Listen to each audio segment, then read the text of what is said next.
Welcome to the RackBrainspodcast, to our new episode with Octavio Couto, Mario Dolic, and today we got a Skype call guest, Wim Deputter from Belgium.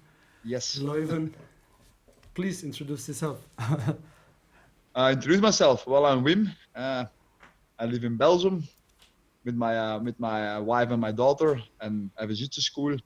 And like everybody else, I'm now closed for the quarantine. So I'm a full-time jiu-jitsu practitioner and teacher.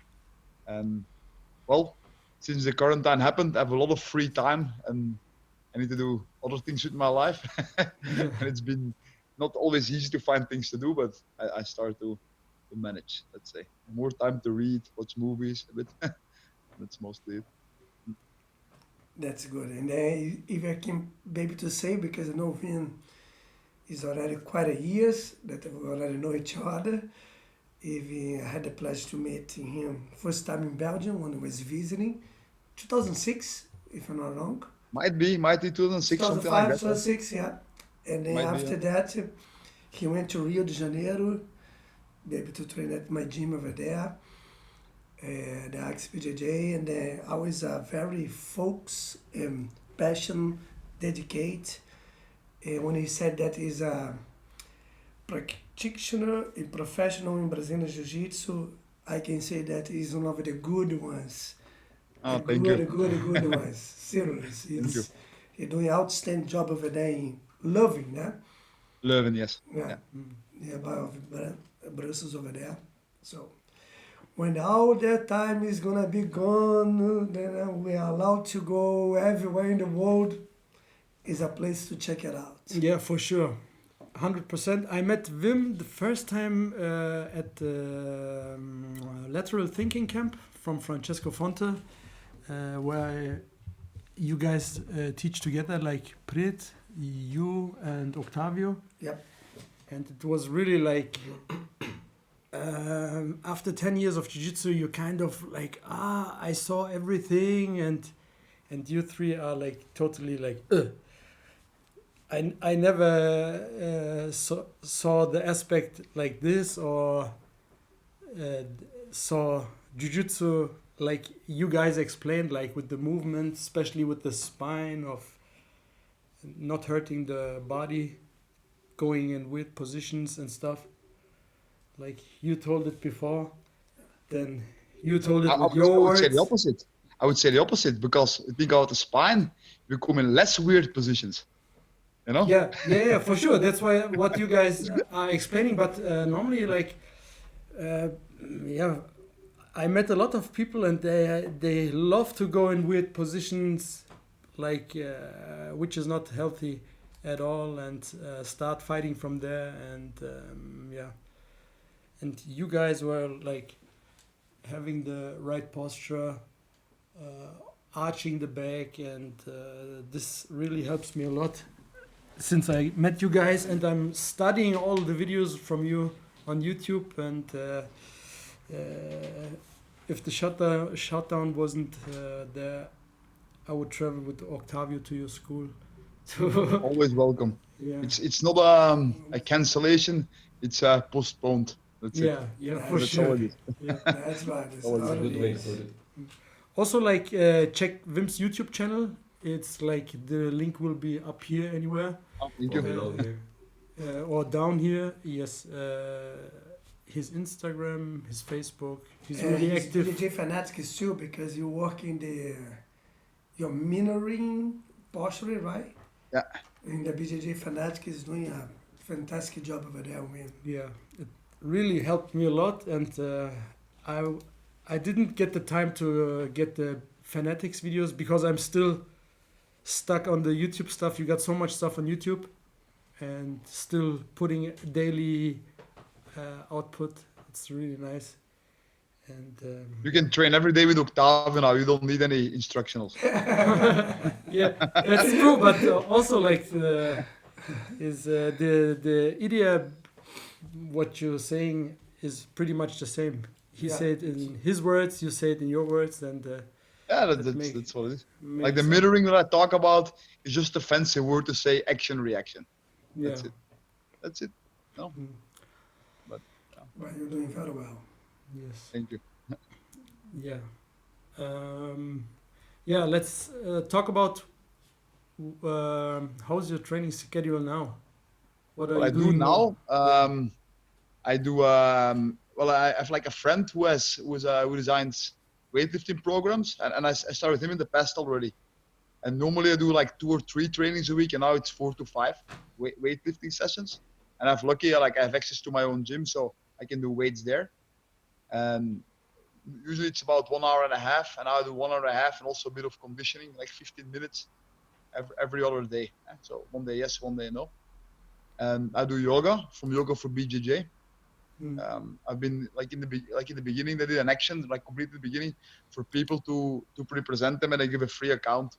So they've been sponsoring me since the first day, and I kept doing their program, which really helps me a lot.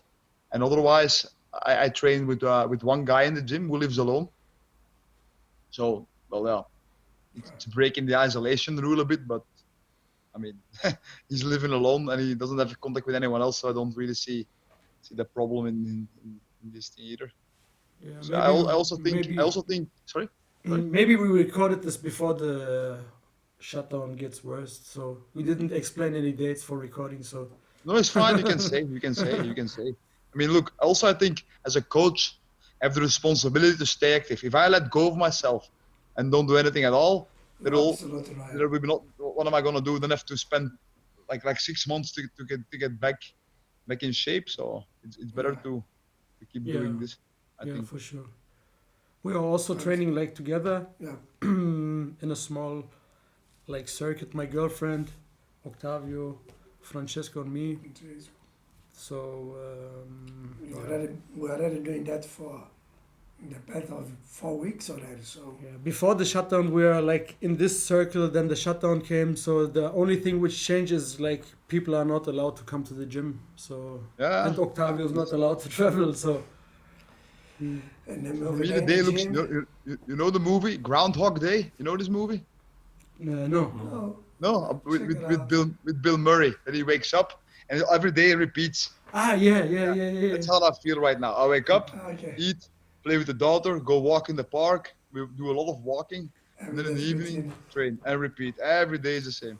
Yeah, sure. Crazy. One question: how did you come to jiu-jitsu? I didn't ask you this. How did I come to jiu-jitsu? Well, um, okay, coincidence, I would say. Let's say like this. Completely in the beginning, I always did sports. I started with a bit of gymnastics when I was a kid. Nothing high level, just like local gymnastics, and and football. I did football for a few years, and I was always very bad in football. And then when I was 9 years old, I opened a local judo team in my village. Not high level either, just something very small for kids. And I trained there for a year, and then I stopped, went back to football. I stopped football again, and I went back to judo in the same team.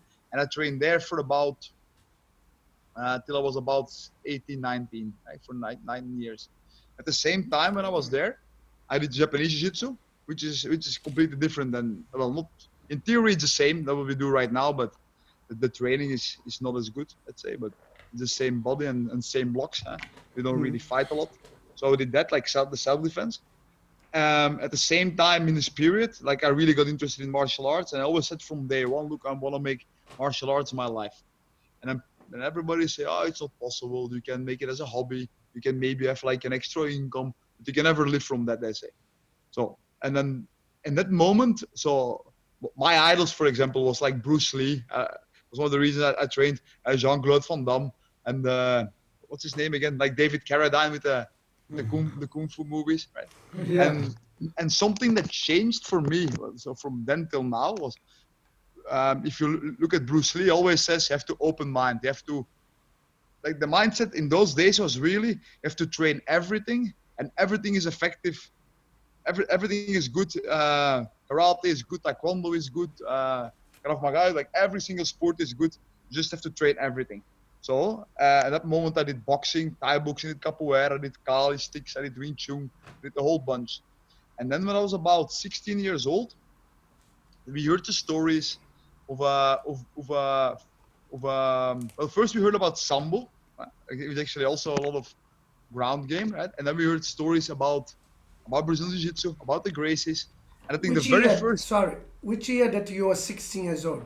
We talk about which year? So that's now 22 years ago. So in let me think. Yeah, 1989, something like that. 1995, 1998. Yeah, so it was already after the first UFC in 1993. Yeah. So then we started to hear about some like Gracies and Brazilian Jiu-Jitsu. I think the very first time I saw Jiu-Jitsu was a videos on some kind of forum, because in very early days there was no YouTube. It was like photos, was from the Machados, the very first thing I saw. And I remember this. I remember this. I was doing a sport here, it was called ISDS. It was a mix of different martial arts, and this guy already trained at the Inosanto Academy in California. Okay. You know Inosanto, where he trained with the Machados, and he organized a seminar with Machado, and I didn't go because it was very expensive at the moment. I said, I was already a black belt in Japanese Jiu-Jitsu, so what is good? So it's like, what am I gonna learn there? So I don't mind. And then some of our people from the gym, they went. And afterwards I rolled and they did like this weird thing, closing me between their legs. So what is this? Oh, it's close guard. And I said, it's nonsense. I didn't really believe it, you know. So at that moment I remember Ken, Octavio. Yep. Yeah, absolutely. So long blonde hair. Ginger. Ginger. Yes. So with him I came into contact with him. I already trained techniques from we download on Google, right? And then little by little, I lost contact with Ken for a while. I did capoeira, and then with my capoeira teacher, he says, there's now He was a Brazilian, if you don't mind me asking. Sorry? The capoeira teacher. He was a Brazilian. It was actually Belgian. Okay. I also trained with a Brazilian, but the Belgian says, okay, look, there's now a Brazilian teaching in Antwerp, he says. And it's Brazilian Jiu-Jitsu. I want to check it out because I already trained on the ground a lot with the Japanese Jiu-Jitsu. So okay, and the reason I went was in the beginning we thought I have to learn everything. So I didn't see Brazilian Jiu-Jitsu as a solution for everything. I just saw I can do boxing a bit. I can do some throws from judo. So I have to learn on the ground, right? That was the idea. So and the person was teaching in Antwerp. I don't know if you know Kazeka Muniz. You know him? Yeah. I heard about him. Yeah. But he's actually from Venezuela. But he told everybody he was Brazilian, talking Brazilian accent. In any case, so I will tell my first experience. I arrived there. It was in Maurice Michel. We were still white belts then, and Kazeka was teaching, and he teaches a class. And the very first thing Nico taught was. Which year was that, if you don't mind it? Sorry. Which year was already that? This must have been 19. Let me think.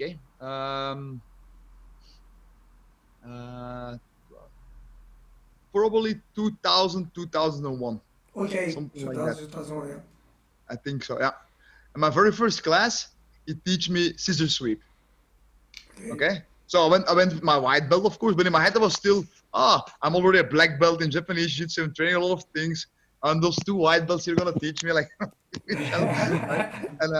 it was really in my head like that. And scissor sweep. So okay, but if you see scissor sweep, if you just look at it, what's happening? It's stupid. It looks like you push someone over with your legs, right? Yeah. It's more deeper, but in the beginning you just see this. Say, I have to drive to Antwerp just to do this. That's it. Yeah. Yeah. So this is so special about the jiu-jitsu. Okay. And then afterwards they ask, you guys want to roll? I mean, I was also respectful. I say, yeah, sure, I want to roll. And normally we don't allow the first class to roll, but if you want to test yourself, go ahead. And then Maurice, I think, he really beat me up. I said, cool. And then I kept going, and that's how I started. Nice. That's everybody's first experience with jiu-jitsu. Getting beat up. I don't believe, and then get converted. Yeah, that was it. And then Ken started the gym in Leuven. With Kazaka, the thing was, I trained a bit in the beginning with his class, but then at that moment it was 10 euros a class, which is okay price for now, but back then was a lot. 10 euros for one class. Drive like 1 hour with my car, and I had only like my allowance every week from my parents, So I couldn't really pay for that. And then what happened there, I was there, and Kazakh says, oh, you do Japanese Jiu-Jitsu. Then it's 500 euros a month. So yeah, what? Because we're going to speed the techniques here. So, yeah, but I stopped. So it allowed me to train. And what I see him doing, at some point he was teaching a class, and it was a woman. And the woman does the technique completely wrong. And he says, man, either you are stupid or I'm a bad teacher. And I'm not a bad teacher. And she do it wrong one more time and I'm really gonna lose it. Okay? The woman does it again and he picks up a chair and he throws the chair on the mat and he runs out. So it was like my Oh my gosh. Okay, good. So then I stopped going there and then I trained with Ken and then the rest started. Excellent. It was weird times. Weird time. That's for sure. Crazy, yeah. Good stories. Good story. Thanks for sharing. Yeah, man. Yeah, the beginning of jiu-jitsu is always like cannot believe you, but you're a smart guy. You realize it after one class. I was like for 3 months, like I need to beat them up. Like somehow I need to win. I was like for 3 months. You know, the thing for me was also, like I said, all the Japanese Jiu-Jitsu, and the Japanese Jiu-Jitsu was a bit weird. We had like our self-defense program, which was the main thing of the course actually. But as a warm-up, we always did like 20, 30 minutes of ground fight. That was the warm-up, which is very strange, right? And like, because I trained more than all other kids, and I trained with adults since I was a kid. So for me, I always win against everybody. And I like in that moment, because I was not good. I was just better than all the people who almost didn't train. And you know? So at that moment, you're doing both, right? You're doing already the Brazilian Jiu-Jitsu with the Maurice. No. This was before Brazilian Jiu-Jitsu. So the before. Okay. The before, because I did judo from I was 9 years old. It was not a very good team, but I trained with other people in the same team. And I was just always there. So I was better than most at that moment. So I really found myself already very good. And then you go to Brazilian Jiu-Jitsu, and like a small guy like Maurice and Michel, you know, not strong, and they beat you up. And I remember very clearly, close guard, put your arm through like everybody else, you get triangle choke like 2-3 times, and then you realize, you know.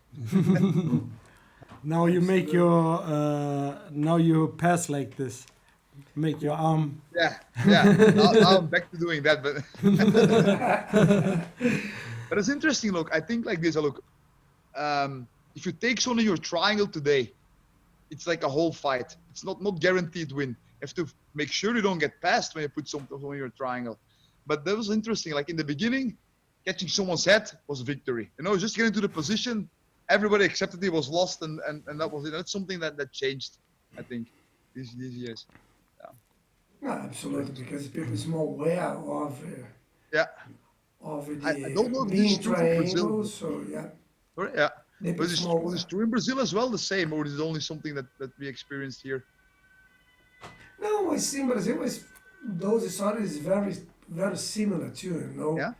That is like you be skeptical, you don't believe as much, you're doing other martial arts. Judo in Brazil, as example, started picking up a lot after 1960, after the first when the judo became an official Olympic sport, after have the Olympic Games in Japan, and talking that was official, introduced the judo as Olympic sport. So that like all over the world, Brazil was not different. They start coming up the judo as well. As over there, karate as well too. And other martial arts. And jiu-jitsu was already those times, but very in self-defense orientation. But I always had the ground fight aspect, from the Gracies. And then we had so many the people that doing different martial arts, and then check it out. What? Gracie Jiu-Jitsu says that is the most efficient way to protect yourself, and then was one after the other in challenges, and today we can find those challenges in YouTube. Well, I wonder Also- actually, like, the Gracies for sure the best marketing from day one because with the UFC and everything, right? But is it really even they who before developed that. it? Sorry? But even before than that, like you have to consider that around that time in the 1960s, even a little bit before that, we had the Valetude over there back in Brazil was one of the big events. Usually in the newspapers, one of the big newspapers in Rio de Janeiro, also in Brazil, being Rio de Janeiro one of the main cities, they used to put advertise in terms of like, hey, if you're strong, if you think that you are type of macho man, you'd like to take the challenge to come to Grace Academy, try to beat us, we offer sort of amount of money, we pay you to challenge you. And that was very, very common. From those experiences of those confrontations, they are developing the type of to be more safe in like in a close guard, open guard, how to hold in the mount, how to through that action reaction type of thing, how to make the person going to the back, turn the back for you can take the back in the probability, how to know to get more efficiency in the real neck chokes that in Portuguese we call mata-leão, those very mythological way how one of the 12 works of Hercules that choke the lion, so comes on their way as well. One thing for me, sorry for disturbing, That's okay. is like you remember on the lateral thinking when Prit was like, come to mount, try to choke, attack, and everything.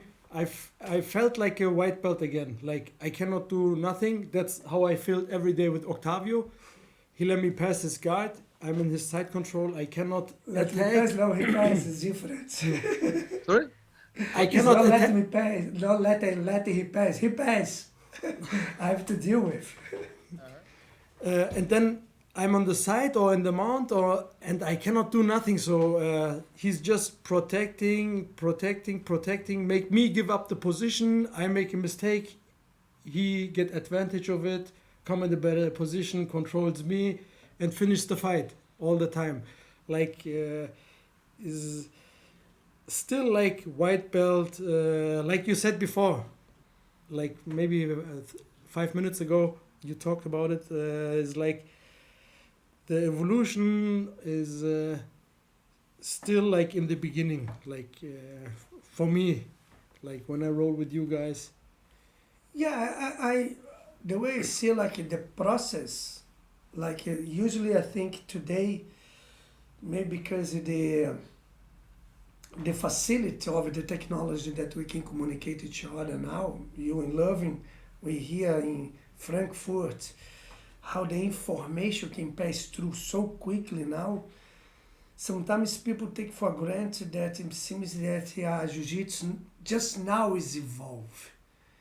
But I believe that's been evolving since the beginning, because even the people that was doing the judo, more the new wars aspect, and in some way in Brazil, through the Grace family, they really embrace that, and they are constantly making a studying process since if you take like for example like Horan Gracie, Rickson Gracie, Holly, if you listen the stories that they say that when they're kids, you're gonna listen the stories that they're even to a lot of much cousins together to decide to if you're gonna play with this or with that, they always Hiro Gracie, Carlos Gracie, they always say, okay, how are you going to decide that? I want you guys grappling a little bit. The win decides which game that's going to be first. They always was playing that way, you know. So it was constantly labby in the experiment and growing. And today we have a more advantage of the information to spread out, as BJJFANATICS is doing, as this podcast, the RackBrains is doing, share those stories. Yeah, it's a nice name, right? It's very nice. Yeah, please check the BJJFANATICS of both guys by Wim's instructionals and Octavio's as well. Thank you so Or much. get the box, send it to the guys, or send them an email. They will sign for you the box. Like, And I'd like to say thank you here on the podcast to Wim, because he was the one that, hey, you should check it out, the BJJFANATICS. Let me put you in contact with there. Yeah. And he really pushed me on that. He really put a message to there to introduce me. I said, man, thank you so much. And it was absolutely very nice. They said this. I talked to him. I talked to Michael, and he says, "Oh, you know Octavio? Ah, great. So they already knew you, you know." Appreciate. But thank you so much, man. It's very cool. Very cool. Yeah, I hope them be safe over there, because Boston is being also very like a lot of cases over there in the United States, and very close. So I hope they being There's many gyms in the small area there. Eh? yeah, and everything is closed. Everything's closed. Looking for yeah, some, let's see when we are able to kick back on the mat. yeah. Hopefully in the middle of the summer or close in a few weeks. I think September, to be honest. Yeah. Let's see. Like in whole scheme of things, like sport gyms are like a very small drop in the whole economy. I think we're not even on the radar. You know, it's very small. So either they will not care, or they will just keep it closed, because like in Belgium now we get fundings from the government to as business owners. Yes. And I would think, since sport gyms are such as very small, it's not a lot of sport gyms. I don't think they really open fast. But they will open before is like maybe electronic stores will go open. All food stores are still open. Schools, all those things. But I think sports will be the very last. Under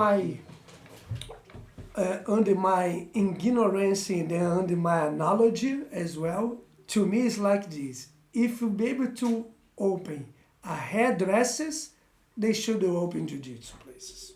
That is true. Because, you're that close. It's just a matter of people. Yes. And if you open schools, the same thing.